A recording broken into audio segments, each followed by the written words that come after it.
Hi everyone, welcome to our channel Let's Learn Day. இந்த வீடியோவில் என்ன பார்க்க போகிறோம் அப்படின்னா 10th ஸ்டாண்டர்ட் யூனிட் 4ல் இருக்க நெக்ஸ்ட் பார்ட் தான் பார்க்க போகிறோம். ஸோ ஆல்ரெடி என்ன பார்த்துருக்கோம், எலக்ட்ரிக் கரண்ட்னா என்ன அப்படின்னு பார்த்துருக்கோம். ஸோ எலக்ட்ரிக் கரண்ட்னா என்னது, கொடுத்துருக்குற டைமில் ஒரு கண்டக்டர் வழியாக எவ்வளோ எலக்ட்ரிக் சார்ஜஸ் பாஸ் ஆகுது அப்படின்றது என்னது எலக்ட்ரிக் கரண்ட்டு. அதோடய யூனிட் என்னது ஆம்பையர். எதை வச்சு மெஷர் பண்ணுவோம் அப்படின்னு சொல்லி பார்த்துருக்கோம். அம்மீட்டரை சீரீஸில் கனெக்ட் பண்ணணும் அப்படின்றதும் பார்த்துருப்போம். ஸோ அப்போது அந்த ஆம்பையர் அப்படின்னு சொல்லலாம். அப்போ அந்த 1 ஆம்பையர் என்னது 1 கூலம் ஆஃப் சார்ஜை 1 செகண்ட்க்கு நம்ம கொண்டு போகிறதுக்கு எவ்வளோ டைம் 1 கூலம் ஆஃப் சார்ஜை கொடுத்துருக்குற கண்டக்டரில் 1 செகண்ட் ட்ராவல் பண்ணும்ல, அதுதான் என்ன அப்படின்னா 1 ஆம்பையர் அப்படின்னு சொல்லுவோம். நெக்ஸ்ட்டு எலக்ட்ரிக் பொட்டன்ஷியல்னால் என்னென்னு பார்த்துருப்போம். பொட்டன்ஷியல் ஹையாக இருக்கிற இடத்துலேருந்து லோவாக இருக்கிற இடத்துக்கு நம்மளுடைய சார்ஜஸ் மூவ் ஆகும். அப்போ அங்கே ரெண்டுக்கும் நடுவில் ஒரு டிஃப்ரென்ஸ் இருக்கணும், அப்படின்னா உங்களுடைய சார்ஜஸ் மூவ் ஆகும் அப்படின்னு சொல்லி பார்த்துருப்போம். அதோட யூனிட் என்னது வோல்ட்டு. அப்போது ஒரு சைட்லேருந்து இன்னொரு சைடுக்கு கொண்டு போகிறதுக்கு ஒரு ஒர்க்கு செய்வோம். ஸோ அந்த ஒர்க்கு தான் என்ன அப்படின்னா பொட்டன்ஷியல் டிஃப்ரென்ஸ் அப்படின்னு பார்த்துருப்போம். இதை மெஷர் பண்ணுற யூனிட் வோல்ட் மீட்டர். இதை பேரலில் கனெக்ட் பண்ணணும் அப்படின்றதான் பார்த்துருப்போம். நெக்ஸ்ட் என்ன பார்க்க போகிறோன்னா ஓம்ஸ் லா. ஓகேவா? ஸோ ஓம்ஸ் லானா அந்த கண்டக்டர் வழியாக பாஸ் ஆகிற அந்த கரண்ட்டுக்கும் அந்த கண்டக்டரோட 2 எட்ஜ்லேயும் இருக்கிற அந்த பொட்டன்ஷியல் டிஃப்ரென்ஸுக்கும் இருக்கிற ரிலேஷனை தான் சொல்ல போகுது. அப்படின்னா ஒரு ஒயர் இருக்குதுன்னு வச்சுக்கோங்களேன், ஒரு பல்பு, ஒயரு, கீ, இது 3ஐயும் நம்ம கனெக்ட் பண்ணி வச்சுருக்கோம் ஒரு சோர்ஸோட. ஓகேவா? அப்போது சோர்ஸில் இருந்து உங்களுக்கு சார்ஜஸ் பாஸ் ஆகி ஒயர் வழியாக போய் பல்பு க்ளோ ஆகணும். இதுதான் மெயின் கான்செப்ட். அதில் அப்போது கீ ஆன் ஆனால் இது நடக்கும், கீ ஆஃபில் இருந்தால் உங்களுக்கு இந்த பல்பு க்ளோ ஆகாது. அப்போது அந்த ஒயரோட 2 எட்ஜுக்கும் நடுவில் உள்ள பொட்டன்ஷியலுக்கும் உள்ளே ஃப்ளோ ஆகிற கரண்ட்டுக்கும் நடுவில் உள்ள ரிலேஷனை எஸ்டாப்ளிஷ் பண்ணுறது தான் என்னென்னா ஓம்ஸ் லா. அதில் என்ன சொல்லியிருப்பாங்கன்னா, பொட்டன்ஷியல் டிஃப்ரென்ஸ் எவ்வளோக்கு எவ்வளோ இருக்கோ அவ்வளோக்கு அவ்வளோ அதில் சார்ஜஸ் மூவ் ஆக ஆரம்பிக்கும். அப்போ பொட்டன்ஷியல் அதிகமாக இருக்குன்னா அப்போ தான் என்ன பண்ணணும்னா நெகட்டிவ் சார்ஜஸ், அதாவது எலக்ட்ரான்ஸ் ட்ராவல் பண்ண ஆரம்பிக்கும் அப்படின்னு சொல்லுவாங்க. So I is proportional to V. அதுபடி பார்த்தா ரெண்டும் ப்ரொபோர்ஷனல்னால் என்ன அர்த்தம், கரண்ட் இன்க்ரீஸ் ஆக வோல்டேஜ் இன்க்ரீஸ் ஆகும். அப்படி இல்லை அப்படின்னா பொட்டன்ஷியல் டிஃப்ரென்ஸ் இன்க்ரீஸ் ஆக கரண்ட் இன்க்ரீஸ் ஆகும். நம்ம இங்கே கண்டக்டர் வச்சு தான் சொல்ல போகிறோம். அப்போது பொட்டன்ஷியல் டிஃப்ரென்ஸ் எப்போல்லாம் கூடுதோ, அதாவது ஒரு சோர்ஸ் கனெக்ட் பண்ணி நம்ம எப்போல்லாம் பொட்டன்ஷியல் டிஃப்ரென்ஸ் அங்கே க்ரியேட் பண்ணுறோமோ அப்போல்லாம் எலக்ட்ரிக் சார்ஜஸ் க்ரியேட் ஆகி அதெல்லாம் மூவ் ஆக ஸ்டார்ட் பண்ணும். அதனால வர்றது என்னது கரண்ட்டு.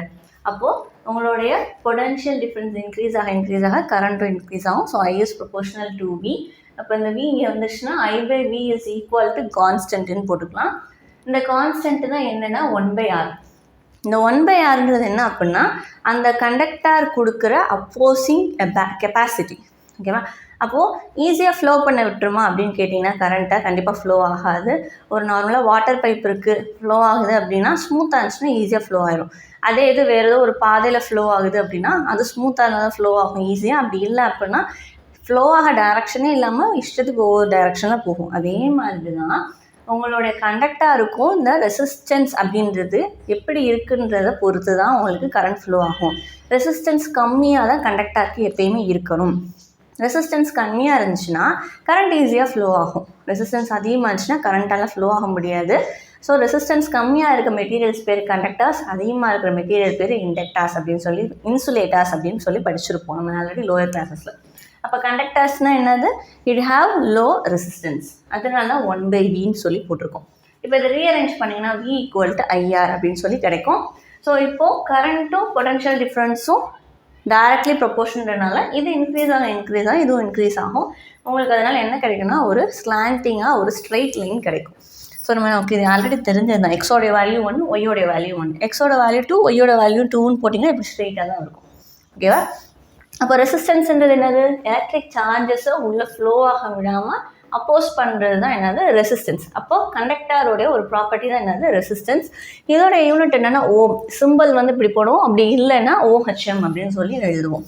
அப்போது ஒவ்வொரு மெட்டீரியல்ஸ்க்கும் ஒவ்வொரு ரெசிஸ்டன்ஸ் வேல்யூ இருக்கும். அப்போ அந்த மெட்டீரியலுக்குரிய அந்த ரெசிஸ்டிங் கெப்பாசிட்டி பேர் தான் என்ன அப்படின்னா எலக்ட்ரிக்கல் ரெசிஸ்டிவிட்டி அப்படின்னு சொல்லுவாங்க. ஓகேவா?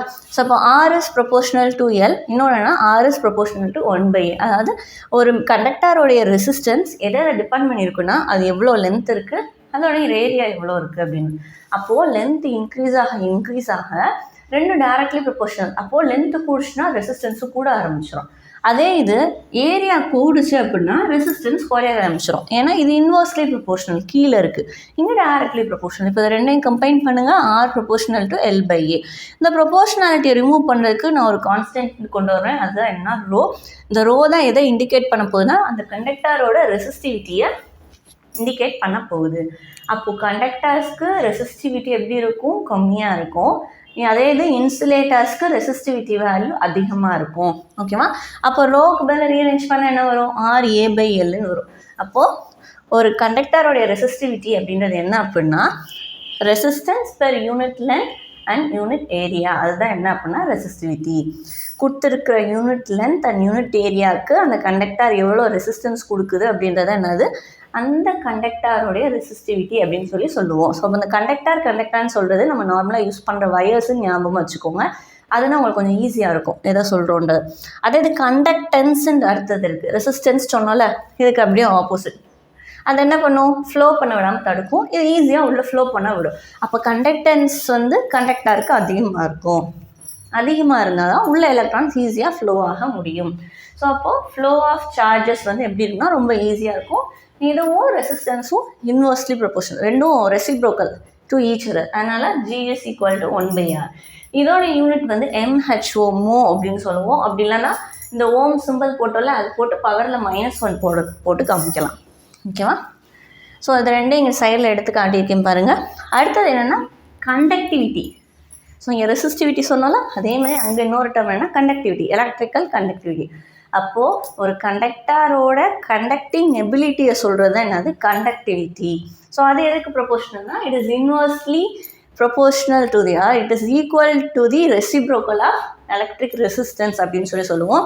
So sigma = 1/ρ. அதுதான் என்னென்னா கண்டக்டிவிட்டி. இதோட யூனிட் என்னது? ஓம் இன்வர்ஸ் மீட்டர் இன்வர்ஸ், இல்லைன்னா மோ மீட்டர் இன்வர்ஸ்ன்னு சொல்லலாம். அதே இது ரெசிஸ்டிவிட்டியோடைய யூனிட் என்ன அப்படின்னா ஓம் மீட்டர். ஸோ இதுக்கு அப்படியே ஆப்போசிட்டாக இது வரும், இதுக்கு அப்படியே ஆப்போசிட்டாக இது வரும். ஸோ இப்போ நிறைய என்ன பார்த்துருக்கோம் அப்படின்னா ஓம்ஸில் இது இம்பார்ட்டன்ட் கொஸ்டின் உங்களுடைய 10th.